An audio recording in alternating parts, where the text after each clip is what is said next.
요소수 부족할 때 소방서에 기부해 주시는 모습을 보고 감동받았었는데 일본이 망하든 말든 단 1%도 일본의 도움에 손길을 주지 맙시다. 일본엔 이런 소식이 없는 게 당연한가? 자랑스러운 우리나라 기업들입니다. 안녕하세요. 한국을 강 건너 물 구경하던 일본. 요소수 대란이 찾아왔다. 유튜브 채널 군용 라디오. 본 포스팅이 도움이 되셨다면 구독과 댓글, 요 관심 표현해주세요. 시청해주셔서 감사합니다. 지난 5월 한국이 요소수 사태 때 한국의 공급망 구조를 비판하던 일본에서 요소수 가격이 10배가량 뛰는 등 품귀 현상이 벌어지고 있습니다. 1TV 아사히 등 일본 언론들은 최근 요소수 부족 사태로 트럭이 낮에 설차 운행에 차질이 생겨 물류대란이 발생할 수 있다고 보도했습니다. 앞서 한국은 요소수 원료인 요소 전량을 중국에 의존해온 탓에 더욱 중국 정부의 요소 수출 제동에 경제 전반이 크게 휘청거렸습니다. 당시 일본은 한국의 상황을 비웃으면서 제대로 관리하지 못했다며 비판했습니다. 그러면서 일본은 한국과 달리 요소를 자체 생산하고 있어 중국 영향권 받기라고 판단했습니다. 하지만 일본의 하시모토 아이키 프리랜서 기자는 중국이 요소 수출 제한 조치와 관련해 일본 독을 공무관하다고 웃었다고 지적했습니다. 결국 그의 말은 현실이 되었습니다.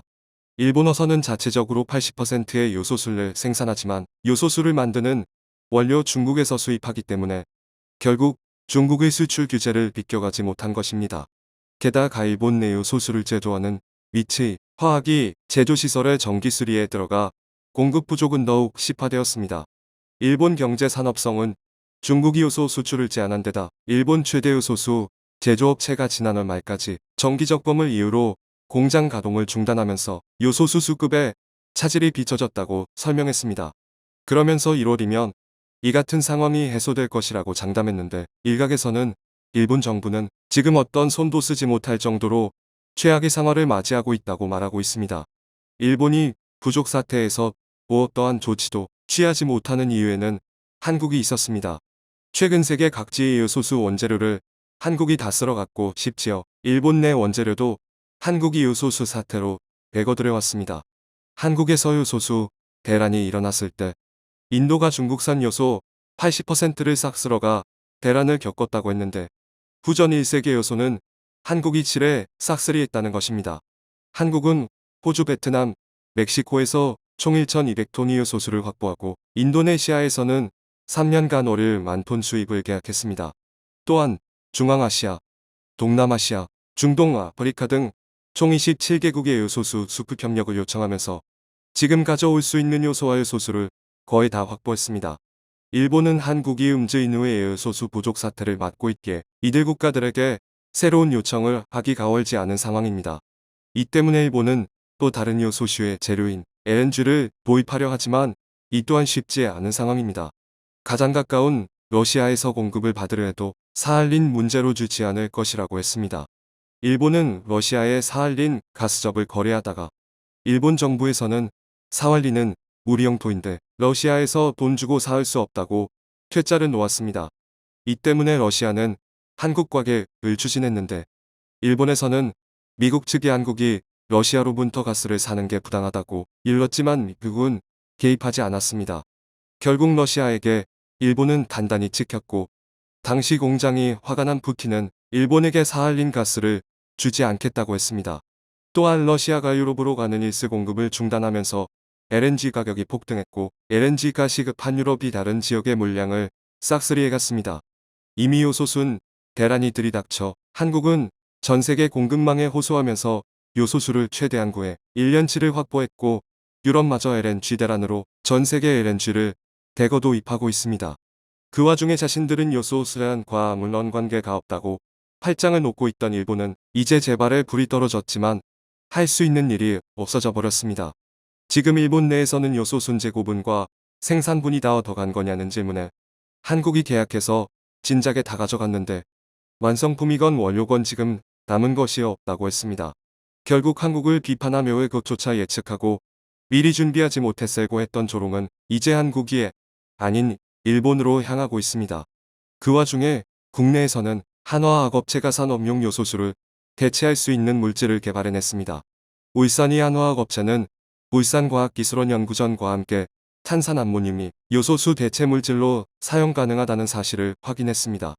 요소수 시장은 크게 경유차와 산업용으로 나뉘고 있는데, 경유차는 EU 즉 유럽연합 환경 기준을 충족해야 해 시간이 많이 걸리는 반면, 산업용은 환경부의 승인만 얻으면 곧바로 국내 사용이 가능합니다.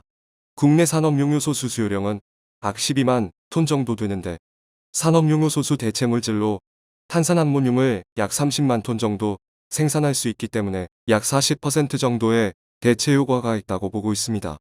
환경부 승인이 나면 골바로 추가 공정 없이 양산이 가능해 만정적인 산업용 요소수 확보에 숨통이 트일 것으로 예상되고 있습니다. 한국은 1억 개씩 번어도 위기 속에서 발빠르게 움직이며 새로운 활로를 찾아냈습니다. 그런데 한국은 요소수 대란에 이어 최근 디스플레이에서도 놀라운 모습을 보여줘서 주목을 받고 있습니다. 최근 전세계 TVA 장시 비위를 듣는 삼성전자와 LG전자가 손을 잡는다는 소식이 전해졌습니다. 삼성전자가 LG 디스플레이로부터 올레드 패널을 공급받기 위해 협상 중이라는 것입니다. 업계에서는 그동안 올레드 패널의 약점을 지속적으로 저격해왔던 삼성이 입장을 바꿔 LG와 협력하는 것에 놀랐다는 반응입니다. 삼성전자는 현재 판매 중인 TV의 99%를 LCD 패널로만 고 있는데, 중국 업체들이 LCD 시장을 장악하면서 삼성전자는 TV 전략을 놓고 고민을 거듭하고 있었습니다. 가장 큰 문제는 핵심 공급업체인 삼성더스플레이가 내년 LCD 패널 생산을 중단한다는 것이었습니다. 이 때문에 LCD 패널 시장을 장악한 중국 업체들에게 의존해야 하는 상황이 되어버렸습니다. 그렇게 되며 중국 업체들이 LCD 가격을 올리고 물량을 통제할 경우 삼성 NA 사업은 직격탄을 맞게 빕니다. 이런 상황에서 중국 업체들에게 흘리느니 한때 적이었던 LG의 올레드를 받아들여 TV를 만들겠다는 선택을 했다는 것입니다.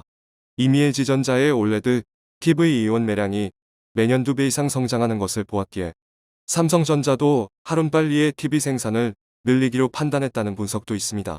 결국 올레드는 아직 중국 기업들이 따라올 수 없는 영역이기 때문에 한국 기업들이 손을 잡은 것입니다. 한국은 올레드 생산 능력 점유율을 과반 이상 차이라고 있지만, 중국 정부가 올레드 업체들의 보조금을 놀아주기로 하면서 많은 중국 스플레이 업체들이 LCD에서 올레드로 생산 라인을 바꾸고 있습니다. 방심하면 LCD에 이어 올레드까지 중국에 따라잡히는 것은 시간 문제라는 얘기입니다. 이 때문에 이번에 삼성과 LG가 손을 집은 것은 더 이상 중국에게 중요한 시장을 내주지 않겠다는 강력한 의로 보이고 있습니다. 최근 삼성전자는 4분기에 역대급 실적이 나올 것이라면서 업계에서는 7월 2호 이도전에 봄이 왔다는 반응을 보이고 있습니다. 손스토지는 역대 최대 실적을 기록하며 월전 일본 개칠업인 모컨 스탠리의 부정제 인전망을 일축시켰고, 이제는 전기 차자율 주행 시대의 핵심이 될 차량 용도체 시장을 정도준하고 있습니다. 차량용 반도체 분야에선 후발주자인 삼성전자는 그간 쌓아온 반도체 기술력을 바탕으로 차세대 차량용 반도체 제품을 잇따라 선보이며 존재감을 높이고 있습니다. 삼성은 2017년부터 독일 완성차 브랜드 아운더의 차량용 프로세서를 공급해왔으며, 최근 공개한 차량용 프로세서를 독일 폭스바겐의 인포테인먼트 시스템에 탄재했다고 밝혔습니다. 또한 세계 최대 전기차 업체 테슬라와의 협력도 주목받고 있는데, 지금 테슬라에서 가장 큰 관심을 받고 있는 테슬라 전기 트럭에 삼성전자의 자율주행 반도체 칩이 탑재될 것으로 보이고 있습니다. 해당 신제품 칩은 삼성전자와 성도체 공장의 7나노 공정을 기반으로 생산 중인 것이 알려졌는데, 테슬라를 비롯해 구글, 퀄컴, 폭스바겐, 샤오미 등을 핵심 고객사로 확보한 것으로 전해지고 있습니다.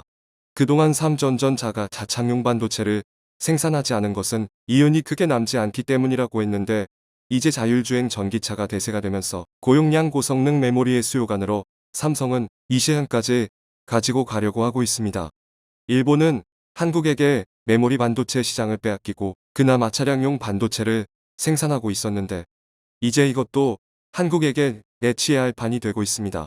국내 커뮤니티에서 이번 요소순 대란을 겪고 있는 일본이 이제라도 LNG를 가까운 사할린에서 도입하기 위해 러시아에게 부탁한다면 푸틴이 이렇게 빈용할 것이라고 했습니다. 이상 쓸 모왕이었습니다. 청중의 일부 의견. 삼성과 LG가 같이 손을 잡은 것이 너무 기쁩니다. 한국인들이 힘들 땐 늘 같이 뭉쳐야 합니다. 자랑스러운 우리나라 기업들입니다. 비판적이었던 경쟁사인 삼성에게 국익을 위해 기술을 주는 LG가 너무 멋집니다. 핸폰은 포기했으나 가전은 매출에 영향을 줄 텐데. 사랑해요, LG. 암튼 두 기업이 상부상조했으면 좋겠습니다.